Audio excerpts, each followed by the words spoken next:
This video, I'm going to show you the endoscopic findings of a patient who had undergone a surgery for bilateral inferior turbinate reduction by coblation technique, along with posterior nasal neurectomy, that is a posterior nasopalatine neurectomy.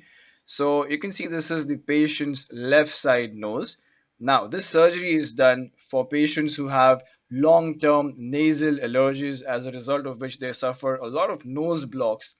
You can see that's the inferior turbinate. Now, this patient had very severe, boggy, severely swollen inferior turbinates, as a result of which he could not breathe. And that area behind, you can see it's still under process of healing. That's the middle turbinate right there. So I'm going to go behind. I'm going to show you the area. What you can see over here right now is the area where I've used the coblation technique to burn that tissue, to burn the nerve, a part of neurectomy, which results in the patient having a permanent decrease in runny nose, or you can say nasal secretions. This is the patient's right side. You can see the amount of reduction I have achieved in this patient. That's the right side inferior turbinate. It's in the process of healing. This is third week post-op.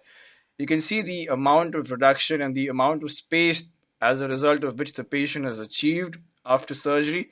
Now, the patient is never ever gonna have any kind of nose blocks in his entire lifetime.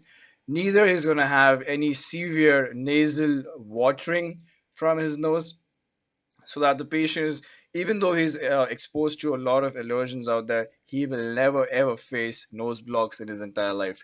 That's the posterior area I'm showing right now, where the nerves in the posterior nasal part infiltrate, and as a result of which, on activation, the patient may have a lot of nasal secretions and nasal congestion. So you can see I'm trying to move my endoscope in and out, trying to show you the achievement I've got for this patient, as in terms of nasal airway breathing.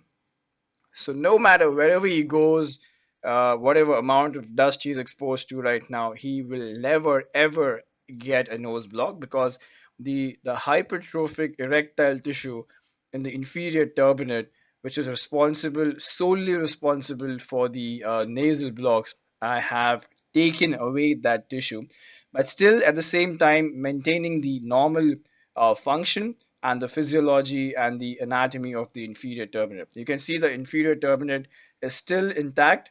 I've just reduced roughly around 85 to 90% of the erectile mass from within.